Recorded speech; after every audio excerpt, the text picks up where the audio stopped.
Em nome de Jesus. Amém e amém. Amém. Amém. Louvado seja o nome do Senhor. Estava aqui pensando, sabe? Não sei quantos estão acompanhando aí na televisão. Mas olha o que eu vou falar aqui antes da gente começar a nossa conversa agora sobre esse assunto da comunhão do povo de Deus no tempo do fim. Tem gente que não está nem sabendo aí, viu? Nos estudos bíblicos que a gente faz, a gente diz que um dos sinais da volta de Jesus é a queda das estrelas, que aconteceu em 1833, se não me engano. Se estiver errado da data, não tem problema, mas foi há mais de 100 anos atrás, 1833. A queda das estrelas. Novembro de 1833. Muito bem. Então vejam só. Alguns teólogos dizem que esses sinais se repetiriam um pouco antes da volta de Jesus, né? E eu não quero, de forma alguma, fazer alarde aqui, mas quero sim chamar a sua atenção para o que está acontecendo. Hoje à noite, na virada de 30 para 31, haverá uma chuva de meteoros similar àquela que aconteceu em 1833, que as pessoas ficaram desesperadas pensando que era o fim do mundo. Uma chuva de meteoros gigantesca que vai ser vista principalmente nos Estados Unidos, em alguns lugares do Brasil vai poder ser visto. E aí eu fico pensando, né? Quando Jesus falou, olha que interessante. Quando Jesus estava com os discípulos falando do tempo do fim, ele disse: haverá sinais no sol, no céu, na lua, nas estrelas. E falando da lua, algum tempo atrás, algumas poucas semanas, a lua estava de sangue, vermelha como sangue. E parece que você está ouvindo Jesus falar. E ele diz: as estrelas cairão do firmamento. E agora, em 2022, um ano tão significativo, na minha opinião, com tantas coisas acontecendo, nós vamos ter uma chuva de estrelas sem precedentes, coisa que aconteceu há mais de 100 anos atrás, agora está se repetindo. Não seria porque Deus está chamando a atenção das pessoas para olharmos para o firmamento? Quando essas coisas começarem a acontecer, erguei as vossas cabeças, porque a vossa redenção se aproxima. Olhem para o céu. Já olhamos para o céu semana passada para vermos a lua de sangue. Coisa mais linda aquele fenômeno. E é um sinal profético, claramente profético.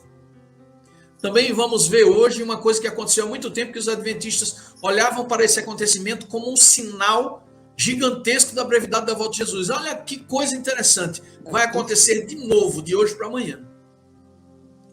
Queridos, eu não sei quantas horas, quantos dias, quantas semanas, meses ou anos nós temos para ver o Senhor Jesus voltar. Pode ser que demore, mas eu tenho uma certeza, que nós somos uma geração especial, privilegiada, porque estamos muito perto de vê-lo, muito perto de encontrarmos o nosso Salvador. Eu acredito nisso.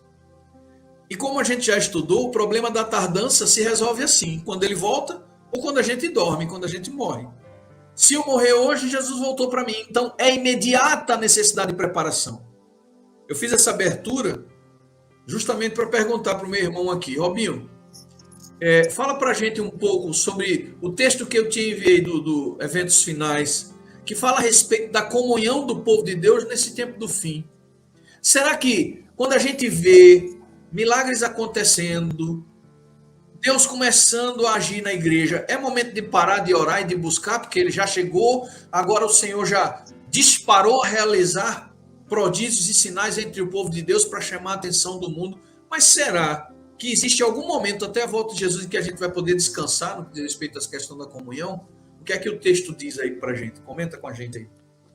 Certamente que não, porque mesmo em nossas vidas, quando a gente olha para trás, nós encontramos muitos momentos em que Deus manifestou o seu poder, manifestou a sua glória, curando pessoas, atendendo pedidos impossíveis e Deus realizando.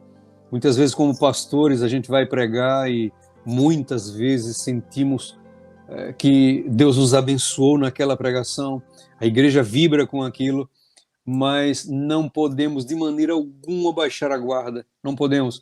Lemos em Lucas 22:32 o que aconteceu com Pedro. Pedro participando das missões que Jesus enviava, Pedro ali envolvido e assistindo com os com seus olhos milagres nunca vistos na história da humanidade. Coisas tremendas, como cego de nascença recebendo visão, como pessoas tetraplégicas levantando, e Pedro vendo tudo aquilo ali, a multiplicação dos pães. Jamais na história Pedro tinha visto tantas coisas, mas o verso 31 e verso 30 nos diz assim, do Lucas 22, Jesus falando: mas Pedro, eu orei por você, para que a tua fé não desfaleça. E quando você se converter, fortalece os teus irmãos. Simão, Simão, Satanás pediu vocês para peneirá-los como trigo. Então, olha bem, pastor Semei, pastor Gondim, nós estamos num momento agora em que cremos que estamos nos aproximando possivelmente dessa última geração. Nós estamos vendo todas essas coisas acontecendo. E será que Satanás ele está com menos ira? Será que Satanás ele não vai querer peneirar-nos como trigo, assim como tentou fazer com os discípulos? É certo que sim. E é certo que Jesus ali naquele momento ele falou: olha, o Filho do Homem vai ser sacrificado, 3 dias depois vai ressuscitar, mas a minha alma está triste até a morte. Por favor, fiquem aqui e orem. E ali, logo depois, Jesus vai, se afasta para orar. Quando ele volta, mais uma vez, 2 vezes, Jesus fala assim: será que vocês não podem orar por 1 hora? Então é preciso vigiar. A irmã White nos fala no livro Evangelismo, página 361, a tempestade vem, a tempestade que vai provar a fé de todo homem. De que espécie esse homem é? Os crentes devem estar agora firmemente arraigados em Cristo. Do contrário, serão extraviados por algum aspecto do erro. A única defesa contra o mal é Cristo habitar no coração mediante a fé em sua justiça. Eu quero ler para vocês, não, eu quero falar para vocês o que acontece, o que aconteceu com um ex-satanista, o Roger Morneau, um homem que vivia cultuando a Satanás. Um dia decidiu entregar a vida a Cristo e foi constantemente ameaçado. Na verdade, a vida, depois que ele se converteu, a vida inteira ameaçado por Satanás, pelos satanistas, pelos espíritos maus. E qual era a receita de paz de Roger Morneau? Qual era a receita de comunhão desse ex-satanista? Simplesmente o que ele falou, eu descobri há poucos meses atrás, e é o que eu estou fazendo todas as manhãs e todas as noites antes de dormir. O Roger Morneau simplesmente ele abre a Bíblia em Mateus 27. Mateus 27, quando começa ali o julgamento de Jesus com Pilatos, e vai até aquele momento que o centurião fala: verdadeiramente, esse era o Filho de Deus. Roger Morneau, todas as manhãs ao acordar, ele lia essas palavras de Mateus 27, e antes de dormir também. Isso fazia com que ele tinha a percepção de Cristo com ele, e não somente a presença de Cristo, a sensação, mas também a visão fixa em sua mente de todo o sacrifício de Jesus, de toda a dor que Jesus passou. E é isso que eu tenho feito. E tem sido maravilhoso em minha vida. Mateus 27, de manhã e à noite. Sabe, queridos, em Marcos 13, somente nesse capítulo, Jesus fala 6 vezes que nós temos que vigiar. 6 vezes. No capítulo 5, ele diz assim: vede que pessoa alguma vos induza no erro, no versículo 5 de Marcos 13. No versículo 9, fiquem alertas. Aí temos 2 vezes. No versículo 23, desse modo estáis vigilantes. 4 vezes. No versículo 33, estai atentos e vigiai. 5 vezes. E agora, no versículo 34, é como se um homem partindo da terra deixasse sua casa, desse autoridade a seus servos e mandasse ao porteiro que vigiasse 5 vezes. Na sétima vez ele diz assim, ó, no versículo 35, vigiai, pois uma vez que não sabeis quando regressará o dono da casa. E no verso 37, o que vos tenho dito proclama a todos, vigiai. 7 vezes. Então, meus queridos, Semei, não dá para relaxar. Nem um minuto sequer. Não dá para largar as armas ainda, né, Robinho? Não dá, não dá. E eu queria falar aqui, olha, o que a irmã White nos diz. Podemos deixar muitos hábitos maus, olha só, podemos, por tempos, nos separar de Satanás, mas sem uma ligação vital com Deus, pela entrega de nós mesmos a Ele, momento a momento, seremos vencidos. Gente, que momento a momento é esse? Na minha opinião, do jeito que as tentações estão, do jeito que nós estamos andando no meio de Sodoma e Gomorra, esse momento a momento que o White se refere, para mim, deve ser minuto a minuto e segundo a segundo, vigilância permanente na presença através de Deus, da unção do Espírito Santo conosco. Amém, amém. Então, Robinho, pelo jeito é assim. A gente, ao invés de largar as armas, a gente precisa lutar com uma batalha mais ferrenha. A gente precisa orar mais, a gente precisa se posicionar mais frente a essa guerra. Quanto mais a gente se aproxima do fim, mais necessidade de intenso relacionamento com Deus, ininterrupto, contínuo, né? Incessante. É atender realmente ao conselho, orai sem cessar. Que bênção. É aquela coisa que você falou no começo do programa, né? Daniel, você não falou isso, eu quero adicionar. Daniel orava 3 vezes, mas isso não quer dizer que ele largava a mão de Jesus durante os intervalos. Agora eu vou falar o que você falou. É necessário uma compreensão, um estado de entendimento que a presença de Deus está ali comigo, naquele momento, cada minuto. Contínua presença de Deus. E assim a gente vai vencer, sim, pela graça dele. Amém, amém, amém. É isso aí, Lito. Eu gostaria que você falasse de uma outra questão, porque quando a gente fala de preparo, quando a gente fala de busca, porque as coisas estão se intensificando, a necessidade está crescendo da gente ter mais de Deus na vida da gente, buscar mais. Aí a gente, muitas vezes, tem alguém que se levanta e diz assim, mas eu não consigo, eu tenho pouco tempo, eu tenho indisposição. Eu já vi gente dizer assim, que quando pega a Bíblia para ler, dá sono, e a pessoa não consegue ler a Bíblia.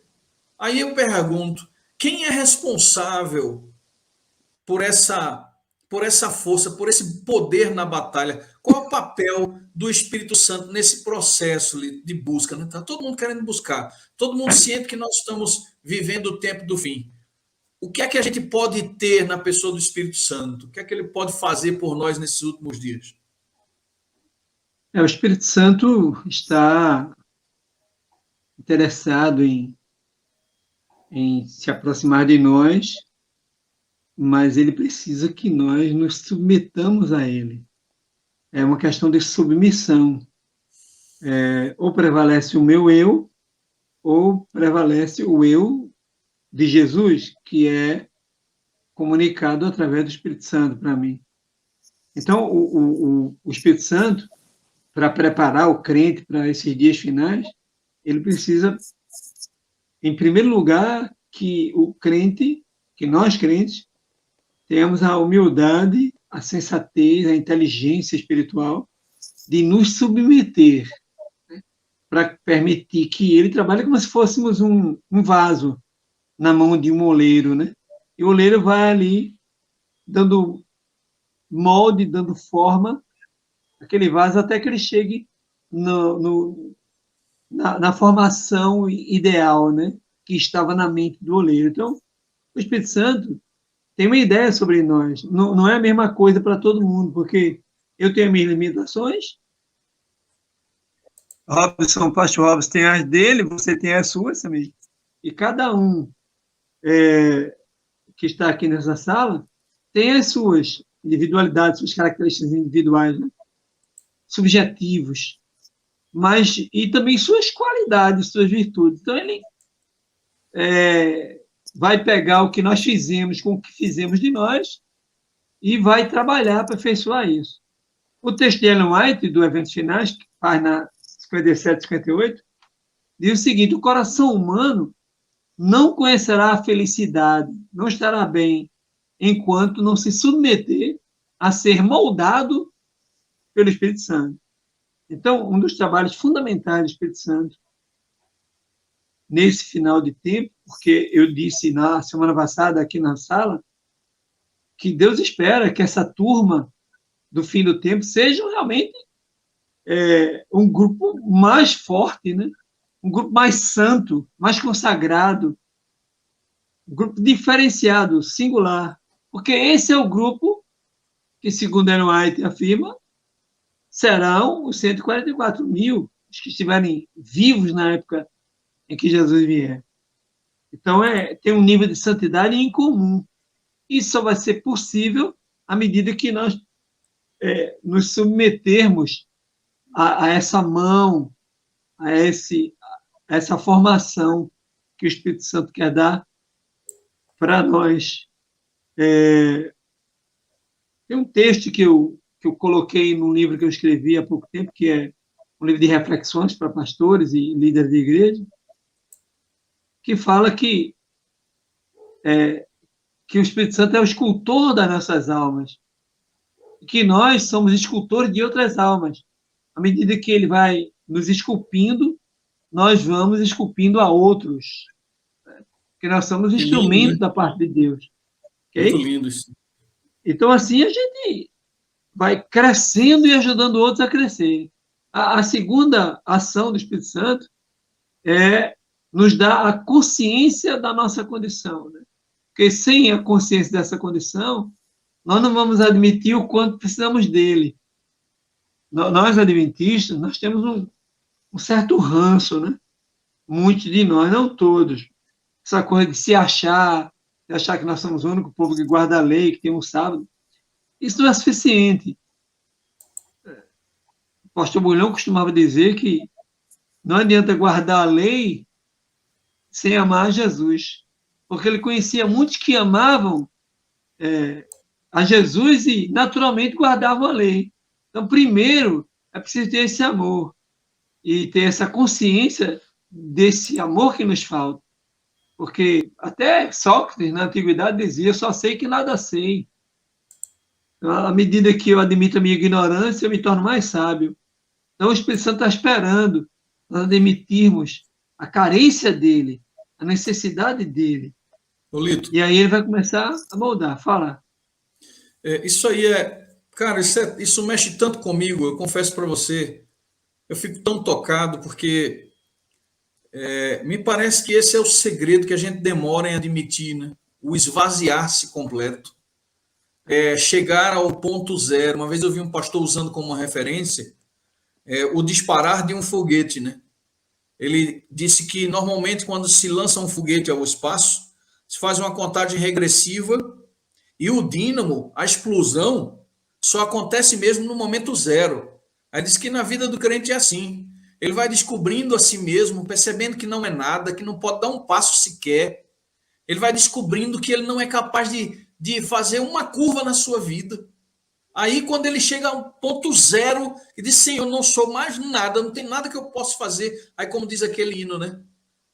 Eu só tenho um coração pecador, nada trago para ti, a não ser...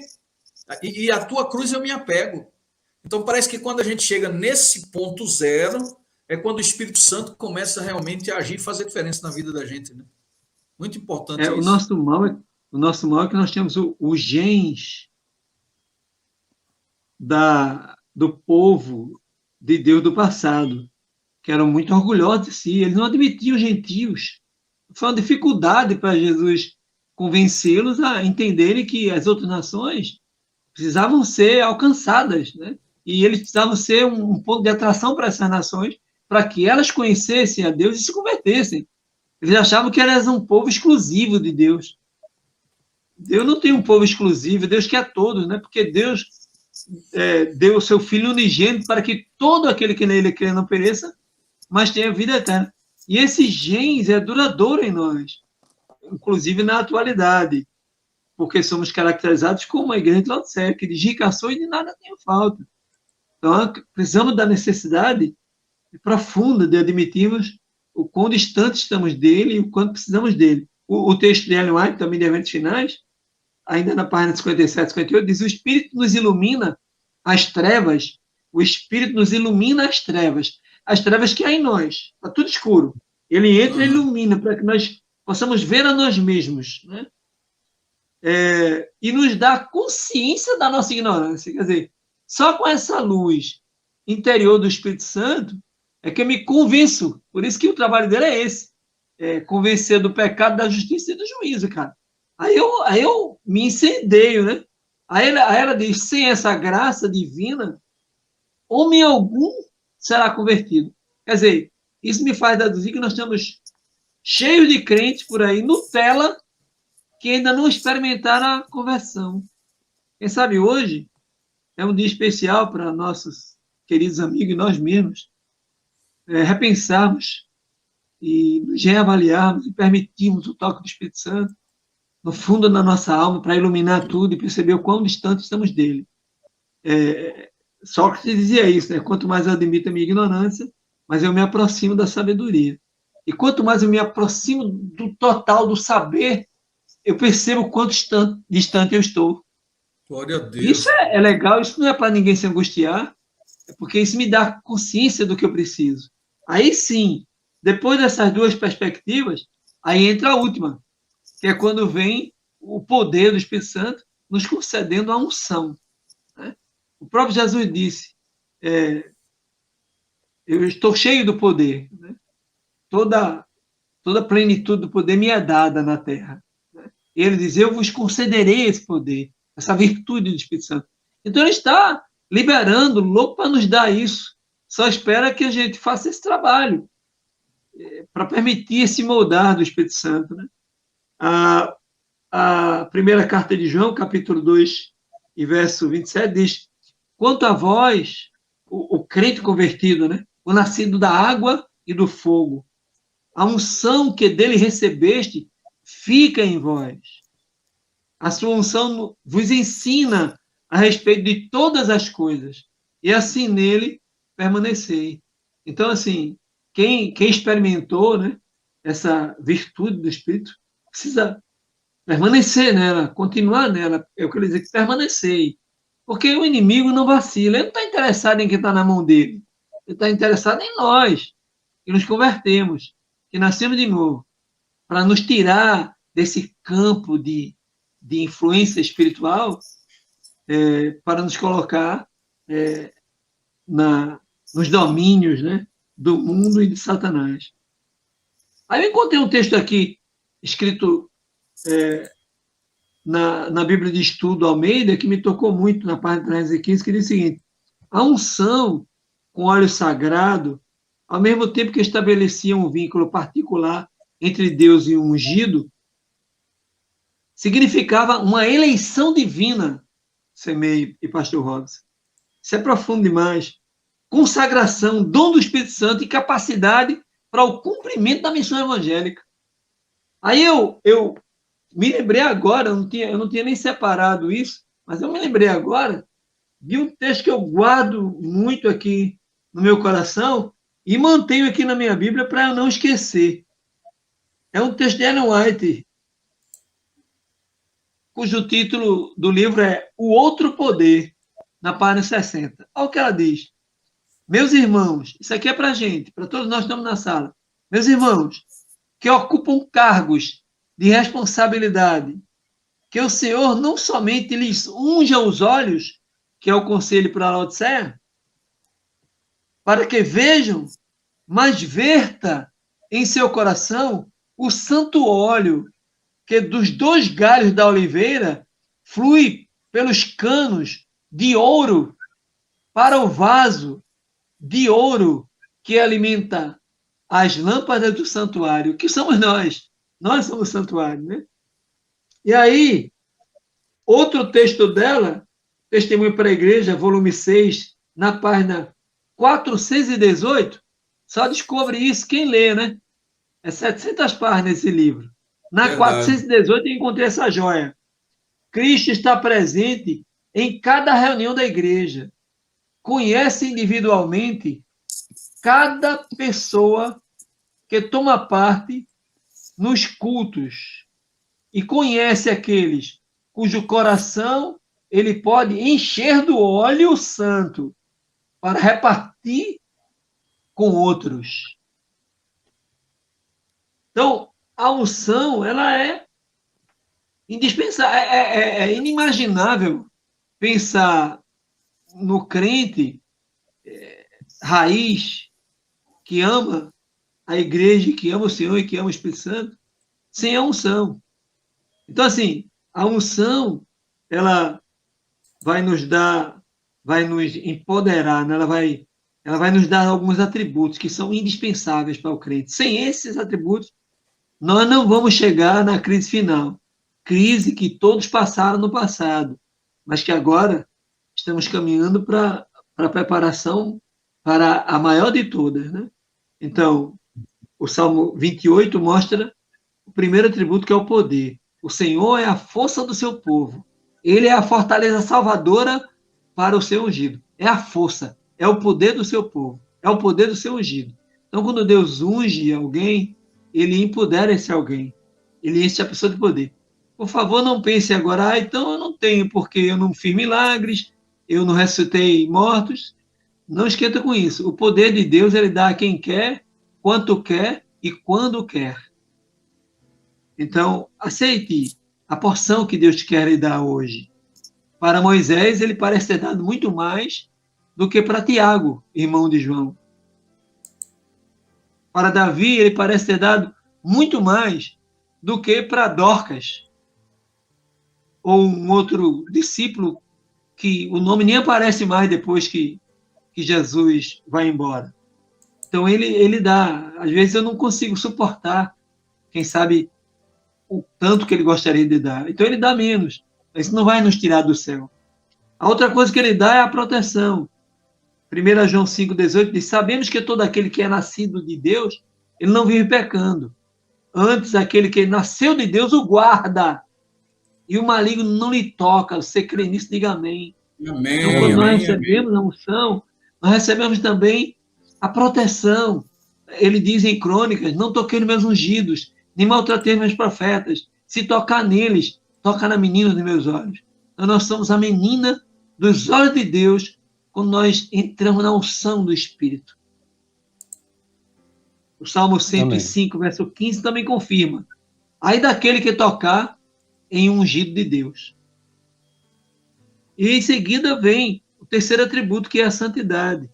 Lucas 1, 74, 75 diz: fizeram também de ouro puro a lâmina, libertados da mão dos nossos inimigos, o serviríamos sem temor e em santidade perante ele todos os dias da nossa vida.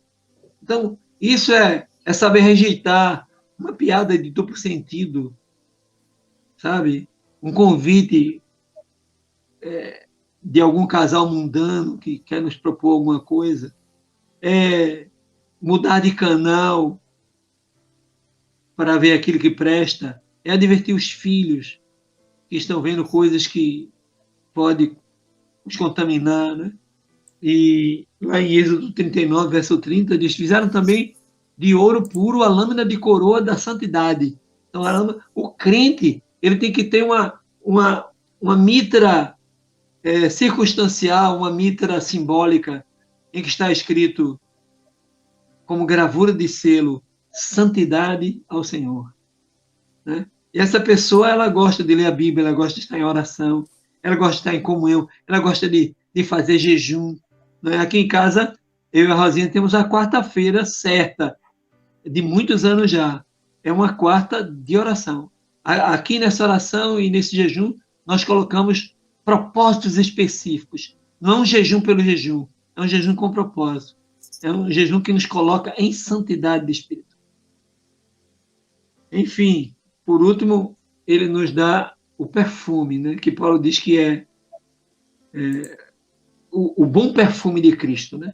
2 Coríntios 2, 14, ele diz: graças, porém, a Deus, que em Cristo sempre nos conduz em triunfo e por meio de nós difunde em todo lugar o cheiro do seu conhecimento. Porque para Deus nós somos o bom perfume de Cristo, o ungido, né? O ungido, ele é o bom perfume de Cristo. Por isso que quando a gente se irrita, que aqui ninguém está falando de inerrância, né? Aí nós nos tocamos, porque nós sabemos que Deus nos colocou nessa vida para enriquecer o outro, seja quem for o outro. O meu vizinho, a minha comunidade, o meu colega de igreja, o meu colega da escola, né? O meu pai, a minha mãe, o meu filho, a minha esposa, o marido, enfim, a pessoa que convive conosco, por pior que ela seja, nós temos que ser para ela o bom perfume de Cristo. Amém. Então, Amém. que nessa noite nós nos apeguemos muito mais profundamente à comunhão com o Espírito Santo, porque é ela que nos dá e renova todas as manhãs a nossa unção, e é dela que o Espírito, que Deus e que Cristo precisam para concluir essa obra. Ela vai ser concluída só por ungidos do Senhor. Aqueles que se moldaram, se colocaram na mão de Deus, e a duras penas, mesmo sofrendo, dando mancada, mas o Espírito é bom, né? Que ele nos toca e nos faz a perceber essa luz do interior. Opa, E nos errei com a transforma, minha né? esposa. Isso, errei com meu filho, errei com a minha igreja, errei com meu Deus. Notem que coisa linda quando Natan, porque os profetas daquela época andavam com espada, vacilou, morreu. Ele estava com a espada na cintura. E ele foi para Davi e ele contou aquela historinha, né? Daquele homem que tinha 1000 ovelhas e foi pegar do vizinho, né? E aí perguntou para Davi o que esse homem merecia. Davi disse: merece a morte, chama ele agora. E aí Natan disse: olha, o Senhor é esse homem. Aí a luz do Espírito Santo inundou o coração escuro naquele momento circunstancial que Davi estava vivendo, né? Que não só adulterou, mas também mandou matar o seu maior general, enfim. Veio a luz. Então, se com um pecado tão grave Davi alcançou a luz, devemos manter a nossa esperança.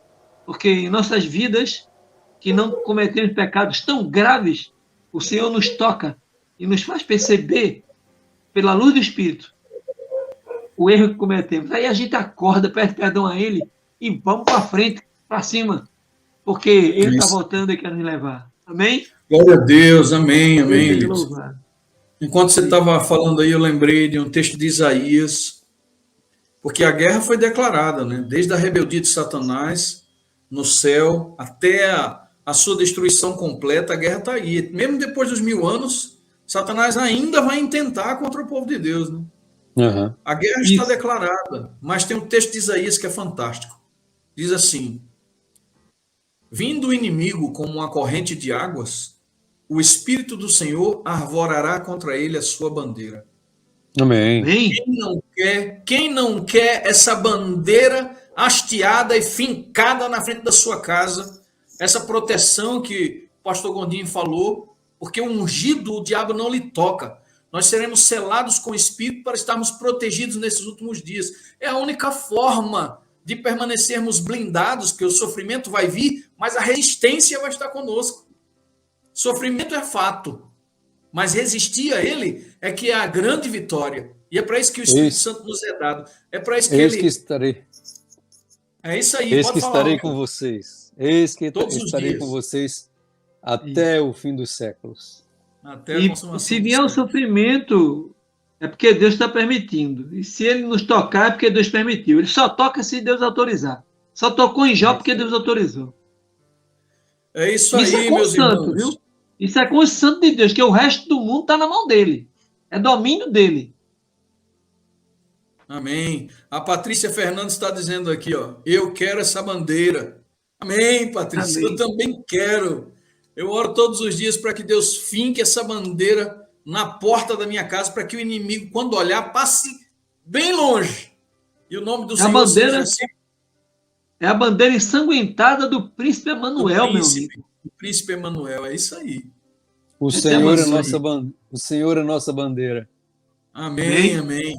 Eu sinto que o Espírito Santo concedeu para a gente hoje um pouco mais do que a gente esperava, porque eu me senti particularmente abençoado por esta mensagem que hoje a gente partilhou aqui, né? Eu espero que todos vocês, meus queridos irmãos, meus queridos amigos que acompanham a Hora do Clamor, tenham tido o privilégio de sentir esse toque, de o mover do Espírito sobre nós enquanto a palavra de Deus foi aberta.